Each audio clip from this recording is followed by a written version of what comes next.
मंडळी नमस्कार. आज तुम्हाला ती सर्व गीतं, ती सर्व गाणी, ते सर्व हिट सिनेमे आठवत असतील मंडळी. हरे रामा हरे कृष्णा, दम मारो दम, पिया तू अब तो आजा, कारवा, मंडळी ये मेरा दिल, कोणता, डॉन, चुरा लिया है तुमने, यादों की बारात, इन आंखों की मस्ती, उमराव जान. आणि मराठी गाणी भरपूर आहे मंडळी. माझे रंग दे तू, बुगडी माझी सांडली ग, रेशमाच्या रेघांनी, झिम्मा, रोमॅन्टिक आणि क्लासिकल जे काही असतील ते. आणि त्यातलंही त्यात अतिशय आवडीचं तुमच्या आणि आमच्या सर्वांच्या दिल चीज क्या है, उमराव जान, ओ मेरे सोना रे सोना. मंडळी मंडळी आधुनिक काळात देखील हिट्स राधा कैसे न जले सारखे किंवा कभी तो नजर मिलाओ अल्बम, कभी तो नजर मिलाओ यामधलं हे गीत. मंडळी तुम्हाला सर्व गीतं आज आठवत असतील मंडळी. अतिशय फिल्म इंडस्ट्रीसाठी आणि आपल्या भारतातल्या, इंडियातल्या, हिंदुस्थानातल्या संगीत जगासाठी आजचा अतिशय दुःखाचा दिवस आहे. कारण मंडळी आशाताई भोसले यांचं आज निधन झालं आहे. पद्मविभूषण त्यांना सरकारने पुरस्कार दिला होता. त्यानंतर दादासाहेब फाळके पुरस्कार देखील त्यांना मिळाला होता. आणि अतिशय गुणीजन, अतिशय गुणी गायिका आशा भोसले आपल्यात आज नाही. आज दुपारी त्यांचं निधन झालं. कालच ब्रीच कॅन्डी हॉस्पिटलमध्ये त्यांना भरती करण्यात आलं होतं, कारण त्यांना हृदयाचा त्रास होता. लंग्सच्या त्रासासाठी त्यांना ॲडमिट केलं होतं आणि आज त्यांचं हृदयविकाराच्या झटक्याने हॉस्पिटलमध्ये निधन झालं. मंडळी 8 सप्टेंबर 1933 मध्ये आशाताईंचा जन्म झाला आणि आज तुम्हाला ठाऊक आहे आज 2026 सुरू आहे मंडळी. तर जवळपास 93 वर्षाच्या वयात आशाताई आपल्याला सोडून गेल्यात.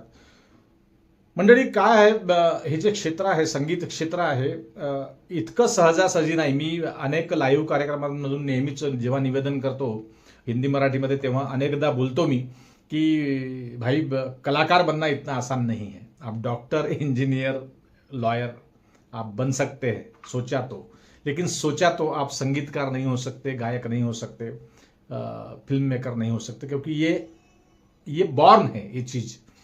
तर मंडळी अतिशय हलाखीच्या परिस्थितीमध्ये यांचं लहानपण गेलं. ह्या सगळ्या भावंडांचं, ह्या हृदयनाथ मंगेशकर एकटेच भाऊ, त्यांना लता मंगेशकर, या आशा मंगेशकर अर्थात पूर्वीच्या, मीनाताई, अशा हे सगळे भावंड आणि लताताई सगळ्यात मोठ्या मंडळी. यांचे वडील जे होते दीनानाथजी, ते नाटक करायचे आणि त्याकडे काय असेल, काय 4-2 रुपयामध्ये सगळे कार्यक्रम होत असेल, नाटक करायचे, ते अभिनय करायचे आणि गाणं सुद्धा म्हणायचे, गायक होते. त्यामुळे यांना घरातूनच वारसा होता. 1933 मध्ये सांगलीला आशाताईंचा जन्म झाला मंडळी.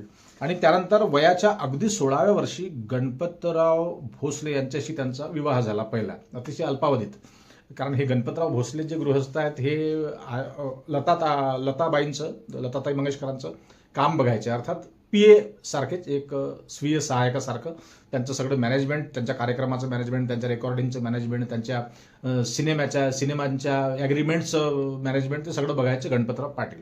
त्यांच्याशी 16 वर्षाच्या वयात आशाताईंचं लग्न झालं. परंतु हे लग्न घरच्यांना, पारिवारिक मंडळींना मान्य नव्हतं. त्यामुळे ते काही दिवस टिकलं ते. त्यानंतर मग ते दोघंही वेगळे झालेत. त्यानंतरच्या काळामध्ये मंडळी मग O.P. नय्यर सारखे संगीतकार आले आणि O.P. नय्यरने जेव्हा लताजींना इकडे तिकडे बोलवणं यायचं किंवा अतिशय डिमांड लताजींना होती आणि लताजीच सर्वा राज करत होत्या या गाण्याच्या क्षेत्रामध्ये, इंडस्ट्रीमध्ये, तेव्हा आशाताईंचा एक वेगळ्या बाजाचा, एक वेगळ्या टेक्स्चरचा एक आवाज, एक वेगळा साऊंड, लताताईंपेक्षा वेगळा, लताताईंपेक्षा कमी नाही पण लताताईंपेक्षा वेगळा असा साऊंड, अशी गायकी, असा बाज आशाताईंकडे होता मंडळी, नॅचरलच मुळातच. तर मग O.P. नय्यरनी यांना यूज केलं, यांना अनेक गाण्यांमध्ये वापरलं आणि मग O.P. नय्यर पासनं आशाताईंची ही सगळी भरभराट सुरू झाली मंडळी. तुम्ही ऐकले असेल अनेक O.P. नय्यरचे ढिकचक ढिकचक ढिकचक 1 2 3 4 या बीट्सवरती वेगळ्याच टाईपचं त्यांनी एक रिदम बीट्स आणले होते. त्यानंतर मग ओळख झाली R.D. बर्मन साहेबांसोबत, राहुल देव बर्मन.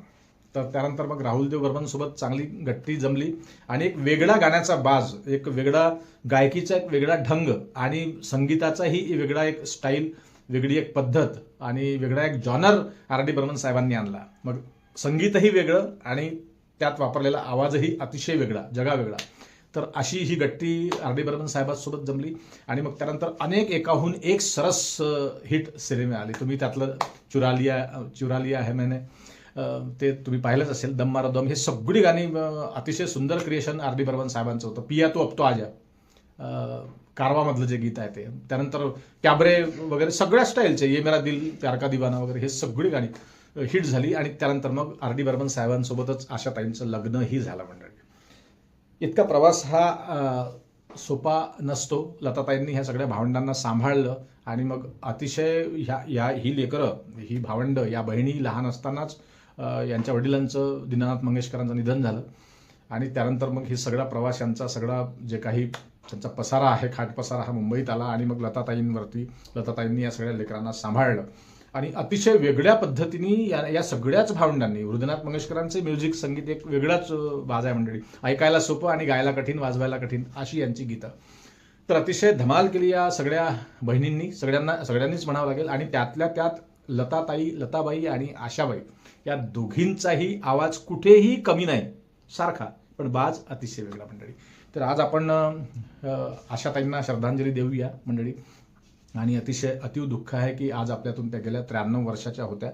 आणि अतिशय सुंदर ऋतू हिरवा, तुम्ही त्यांचा मराठीतला अल्बम ऐकला असेल. अतिशय सुंदर सुंदर गाणी, त्या मला वाटते श्रीधर फडकेंचं संगीत आहे त्याला. ती अतिशय कॅसेटच्या रूपात तो अल्बम आला होता, अतिशय गाजला होता तो अल्बम. आणि आजही ती गाणी लोक ऐकतात. श्रीधर फडकेंचं संगीत आणि आशाबाईंचा आवाज, खूप सुंदर सुंदर. ऋतू हिरवाट त्याच्यामध्ये गाणं होतं, झिनी झिनी वाजे बिन त्याच्यामध्ये गाणं होतं, त्यानंतर सांज ये गोकुळी मला वाटते त्याच्यामध्ये गाणं होतं. अतिशय सुंदर सुंदर गाणी त्यांनी त्या अल्बममध्ये दिली मंडळी.